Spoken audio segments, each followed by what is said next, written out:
जानते हैं उस समय केवल छूने से नहीं, परछाई सबसे दिक्कत थी इनकी। और परछाई तो छोड़िए, इनकी आवाज सुनने से भी लोग सोचते थे कि अपवित्र हो जाए। ये जो आवाज से अपवित्र, परछाई से अपवित्र, छूने से अपवित्र, ये दर्द जो उनको सहना पड़ा, ये दर्द इनकी जिंदगी में बहुत बड़ा रोल प्ले किया आगे चल के इनकी लीडरशिप को बिल्ड करने में।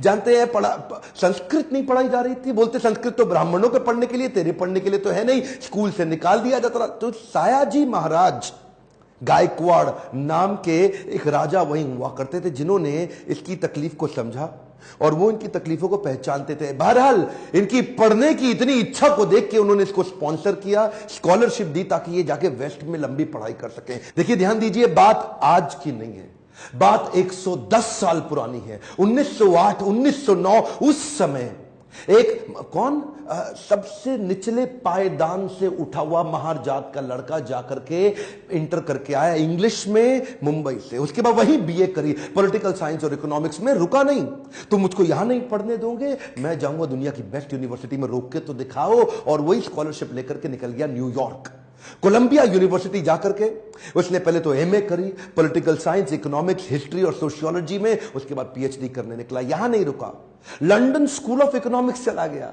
लंदन स्कूल ऑफ इकोनॉमिक्स जाकर वहां एमएससी किया, उसके बाद लॉ की पढ़ाई किया, फिर उसके बाद डॉक्टरेट किया, किताब के ऊपर अपनी थीसिस लिखी। ये वही किताब थी जिसके ऊपर आगे जाकर के रिजर्व बैंक ऑफ इंडिया को बनाया गया। महाराजा और बड़ौदा से उनका प्रेम इतना था ना, वो जो सायाजी गायकवाड़ जिन्होंने इनको स्कॉलरशिप दिया था, पढ़ने में इनकी मदद करी थी, दुनिया भर में पढ़ के उनका प्रेम भूले नहीं, वापस उनके पास आ गए।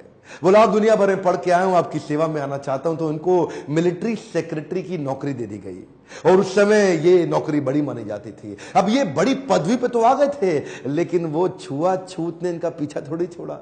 वहां भी जो सरकारी पियोन होता था ना, वो उनको फाइल दूर से फेंक के दिया करता था। बोला, तू नीच जात का है? आज गद्दी पे बैठ गया तो क्या? दूर से फाइल फेंकते थे, उसके पास नहीं जाते थे। उनको खाने के लिए बोलते थे, बाहर जाके खा। आज भी वो कुएं से पानी नहीं पी सकते थे, इतनी एग्जॉल्टेड पोजीशन पे। बाबा साहब अंबेडकर की तकलीफों का सिलसिला थमा थोड़े ही। अभी तो रमाबाई जिनसे उनका विवाह हुआ था, उनके साथ उनकी 5 संतानें हुई, लेकिन 4 संतानें एक के बाद एक इलाज की सुविधा ठीक से ना मिल पाने के कारण उनके जीवन से चलती चली गई। 4 बच्चों का देहांत हुआ, 1 बच्चा बचा, लेकिन पत्नी भी आगे चल के लंबा साथ नहीं दे पाई। वो भी लंबी बीमारी के चलते उनका भी देहांत हो गया। बाबा साहब अंबेडकर, जो अब इस समय कोई भी आदमी टूट सकता था, जिसका अपना स्वाभिमान ही खत्म हो जाए, लेकिन ये क्या किए, ये साथ साथ अपने देश के लिए लड़ते रहे और घर की तकलीफों से अपने आप को रुकने नहीं दिया। सत्याग्रह पे निकल गए। 1927 के इस महान सत्याग्रह में ये जिद पे अड़ गए कि सब दलितों को कुएं से पानी पीने का अधिकार दिला के रहूंगा। सार्वजनिक स्थान है, किसी का प्राइवेट नहीं है, जो सरकारी स्थान है, वहां पे एक इंसान दूसरे के साथ पानी क्यों ना पी सके। देखिए, गलत तो एक्चुअली हो रहा था। जो दलित औरतें थी ना, उनको साड़ी भी पहनने का, पांव को ढक के उठा के साड़ी पहननी पड़ती थी। इन्होंने पहली बार अधिकार दिलाया, पूरी नीचे तक आम औरतों की तरह पांव को ढक के साड़ी पहनने का अधिकार। उसके बाद बोले कम्युनल इलेक्टोरेट की मांग कर दी इन्होंने। कम्युनल इलेक्टोरेट में ये चाहते थे कि कम्युनिटी के आधार पे हमारी वोटिंग की सुविधा अलग हो। उसमें थोड़ा गांधी जी अड़ गए, क्योंकि गांधी जी जानते थे कि ये अंग्रेज लोग मिल करके हमारी सारी जातियों को तोड़ के अलग कराना चाहते। गांधी जी ने इनको समझाया।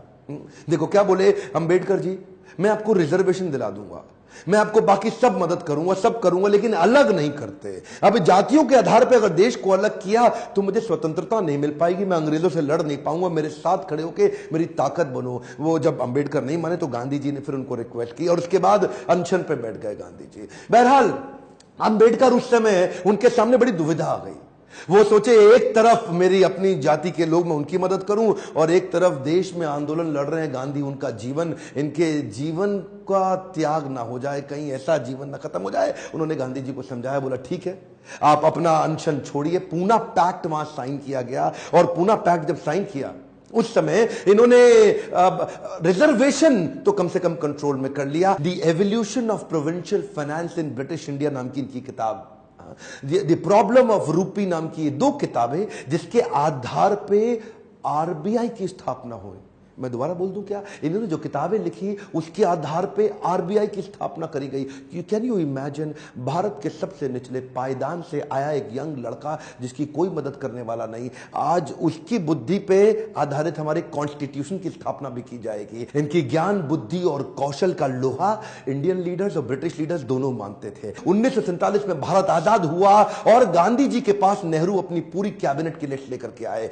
जब नेहरू, जो कि स्वतंत्र भारत के पहले प्रधानमंत्री होने वाले थे, पूरी कैबिनेट की लिस्ट लेके पहुंचे और बताया कि देखो इनको मैं तो तभी गांधी ने पूछा इसके अंदर बाबा साहब अंबेडकर का नाम कहां है? और वहीं थोड़ी उनकी बहस हुई और गांधी ने बोला कि नेहरू ये तुम्हारी कैबिनेट नहीं है, ये आजाद भारत की कैबिनेट है। तभी उनको कानून मंत्री के रूप में लिया गया और न केवल कानून मंत्री बल्कि तुरंत जो ड्राफ्टिंग कमेटी थी इंडियन कॉन्स्टिट्यूशन की, उसका चेयरमैन भी बना दिया गया। इनकी इंटेलिजेंस के आगे कोई कुछ बोल नहीं सकता था। जो इनसे सहमत थे, असहमत थे, दोनों जानते थे कि इस आदमी में बुद्धि बहुत है। बहरहाल मन तो है कि मैं घंटों तक इनके विषय में बात करूं, एक्चुअली मन भरता नहीं है इनके विषय में बात करते हुए। इतने बुद्धिमान व्यक्ति, आगे चल के इन्होंने हिंदू कोड बिल और महिलाओं के लिए बड़े कानूनों के अंदर कई बदलाव लाए। ये वो पॉलिटिकल लीडर नहीं थे जो सत्ता के लिए लड़ते थे, ये लड़ते थे उनके लिए कि देश में कमजोर हिस्से को उठाना देश के हर लीडर की जिम्मेदारी। एक मोर टाइम ध्यान दीजिए,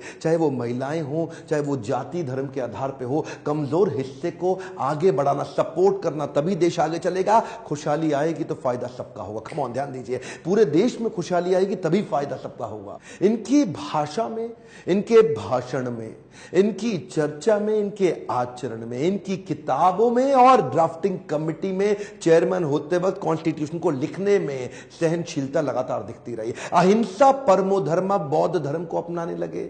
आत्मवत् सर्वभूतेषु, भागवतम में बताया गया है कि बौद्ध धर्म में आत्मवत् सर्वभूतेषु, सभी जीवात्माओं को अपनी तरह देखना चाहिए। ये जो समान दृष्टि देने का उन्होंने प्रयास किया, ये उसके बाद ये बौद्ध धर्म को स्वीकार करने चले गए। आखिरी तक काम प्रेम से करते रहे, किसी से लड़ाई नहीं लड़ी। आपके लिए क्या मैसेज है इसमें? एक मैसेज लेके जाइए, एजुकेशन इज द टूल।